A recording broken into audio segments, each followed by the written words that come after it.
પ્રિય મારા ભાઈ બહેનો, આખા દેશની અંદર પ્રજાને અત્યારે આ તાનાશાહ કેવો પરેશાન કરી રહ્યો છે તેના હું અમુક વરવા રૂપ તમને બતાવું છું.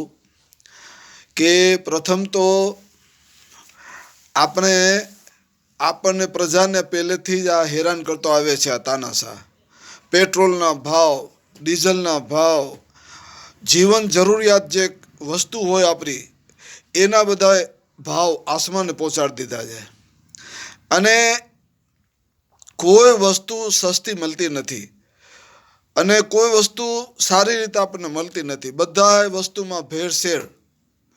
કોઈ આપણને ચોખ્ખી ક્વોલિટીની વસ્તુ આપણને મળતી નથી આ તાનાશાહના સમયમાં. પ્રિય મારા ભાઈ બહેનો, કોંગ્રેસના શાસનની અંદર પ્રજાને આવી કોઈ હાલાકી ભોગવવી નહોતી પડતી, આવી તકલીફો ભોગવવી નહોતી પડતી. એકવાર આપણને રાશન કાર્ડ મળી જાય એટલે મળી ગયું, બસ. એકવાર આપણને ચૂંટણી કાર્ડ મળી ગયું એ મળી ગયું.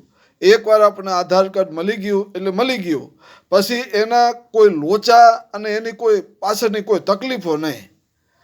પરંતુ આ તાનાશાહે કરન્સી નોટો ને છાપીને બંધ કરીને, છાપીને બંધ કરીને પબ્લિકને બેંકોની બહાર લાઇનમાં ઊભો રાખીને એટલા બધા હેરાન કર્યા કે જેની કોઈ વાત પૂછોમાં. એમાં કેટલા મરી ગયા ને કેટલા આપઘાત કરીને બિચારા નાગરિકો હેરાન પરેશાન થઈ ગયા. એ પરેશાનીમાંથી છૂટ્યા તા કોરોનામાં આ તાનાશાહે એવા નાટકો કરીને લાખો નાગરિકોને મોતના ઘાટ ઉતારી નાખ્યા. બોલો, કોરોનાની અંદર. એટલું જ નહીં, કોરોનાની અંદર ખોટા એવા ઇન્જેક્શનો આપીને લાખો ને કરોડો નાગરિકોને નપુસક બનાવી નાખ્યા આ તાનાશાહે. એટલી હાલાકી પરેશાની જાણે ઓછી હોય એમાં તાનાશાહ નાગરિકો પર દમન કરતો જ જાય છે, અત્યાચાર કરતો જ જાય છે કે જેની કોઈ સીમા નહીં. હવે અત્યારે ફલાણું કાર્ડ ફલાણા કાર્ડની સાથે લિંક કરો અને ફલાણું કાર્ડ છે ને ફલાણા કાર્ડની સાથે લિંક કરો ને કેવાયસી કરો ને કેવાયસી કરવા માટે પાછી આપણા મામલતદારની ઓફિસમાં અહીંયા અમારી વિછિયા છે ને એ વિછિયાની મામલતદારની ઓફિસની અંદર આ કડકડતી ઠંડીની અંદર, ટાઢની અંદર આ ડિસેમ્બર મહિનો ચાલે છે, બરોબર. 2024ના ડિસેમ્બર છેલ્લો મહિનો આ ચાલે છે અને હમણાં નવું વર્ષ હવે આવવાની તૈયારીમાં છે. આવી કડકડતી ઠંડીની અંદર કેવાયસી માટે આ મામલતદારની ઓફિસમાં 4 વાગ્યાના માણસો લાઈનમાં ઊભા રહી જાય. બોલો. અને એટલા બધા હેરાન પરેશાન કરે છે કે માણસો પોતાના ધંધા રોજગાર, ગરીબ નાગરિકો એક દિવસનું પોતાનું રોજ દનિયું ભાંગે એટલે સીધા એને 300, 400, 500 રૂપિયાની ખોટ. અને પાછો જે ગામડામાંથી આવ્યો હોય 50 રૂપિયા જવાના ને 50 રૂપિયા આવવાના અને 50 રૂપિયા ખાવાના, એમ 150 રૂપિયાનો એને પાછો ફટકો. અને એની રોજમદારી તૂટી તો નોખી, એની મજૂરી ગઈ તૂટી તો નોખી. માર ઉપર માર, પ્રજાને હેરાન પરેશાન આ તાનાશાહી કરી નાખ્યા છે.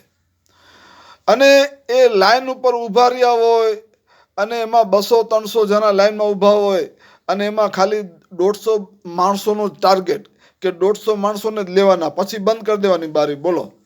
અને બાકી હોય બીજા બિચારા 300 ઊભા હોય વાહે લાઈનમાં, એ બધાને કહી દે કે હવે બસ ઓફિસ બંધ થઈ ગઈ, હવે કાલ તમે આવજો. એટલે કાલ પાછો બિચારો જાય તો એનો નંબર હાલ્યો જાય. એટલે ત્યાં પાછો એ પોતાના છોકરાને મૂકતો જાય, પોતાની ઘરવાળીને બેહાડતો જાય. એ આખો દી લાઈનમાં એ બેઠી હોય, છોકરો કે એની ઘરવાળી. અને આવી જ રીતે 24 કલાક કેવાયસીના નામે પ્રજાને આ મામલતદારની ઓફિસમાં ગોંધી રાખ્યા છે. પ્રજાને બાનમાં રાખી આ શાસક તાનાશાહે.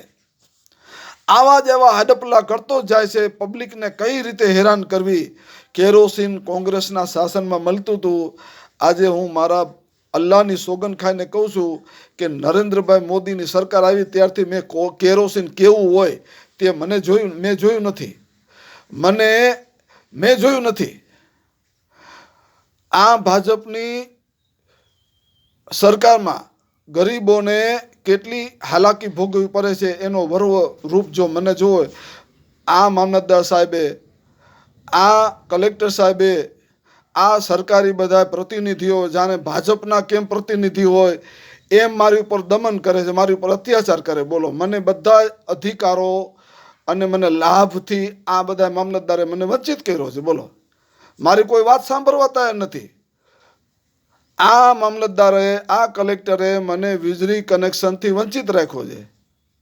આ મામલતદારે, આ કલેક્ટરે મને બધા નાગરિક અધિકારો લાભો હોય એનાથી વંચિત રાખ્યો છે. જ્યારે હું કેમ બીજા કોઈ દેશનો હોય, હું જ્યારે કેમ કોઈ સંવિધાનનો દુશ્મન હોય તેવું આ ભારતીય જનતા પાર્ટીના હાથા બનીને આ સરકારી અધિકારીઓ મારી સાથે ઓરમાયું વર્તન કરી રહ્યા છે. બોલો, અને ત્યાં સુધી મામલતદારે મને કહી દીધું તમારે ઓફિસમાં આવવું જ નહીં. મોદીનો જય જયકાર કરો, તમારે GGSP ચેનલની અંદર મોદીનો અને ભારતીય જનતા પાર્ટીનો જય જયકાર કરો, પછી તમારા કામ થશે. બોલો, આ બધા સરકારી અધિકારીઓ મામલતદારથી લઈને કલેક્ટરને, કલેક્ટરથી લઈને સચિવો અને સચિવોથી લઈને મહાસચિવો અને મહાસચિવોથી લઈને આ બધા DSP હોય કે IGP હોય, પોલીસ ખાતું હોય, CBI હોય કે ED હોય કે જે તે હોય, હવે તો ન્યાયાધીશો પણ હવે આ ભાજપના છે. બોલો, હવે આપણે ન્યાયની પણ ક્યાં અપેક્ષા રાખવી? કદાચ આપણે પકડીને ન્યાયાધીશની સમક્ષ ઊભા કરે ને કે આ મિયાભાઈ છે તો નાખી દે ને જેલમાં, બીજી કાંઈ વાત જ નહીં સાંભળવાની. આ મિયાભાઈ સાચો છે ખોટો છે મુસલમાન, એનો કોઈ એને કાયદાનો સમર્થક છે, સંવિધાનનો સાચો નાગરિક છે, ભારતનો સાચો નાગરિક, કાંઈ સાંભળવાનું નાખી દો. એવા મોટા મોટા સેલિબ્રિટીઓ મુસ્લિમો અત્યારે જેલમાં સરી રહ્યા છે. બોલો, સારા સારા પત્રકારો, સારી સારી સેલિબ્રિટીઓ મુસ્લિમોની આ જેલોની અંદર ગોંધીને આ લોકો બેઠા છે.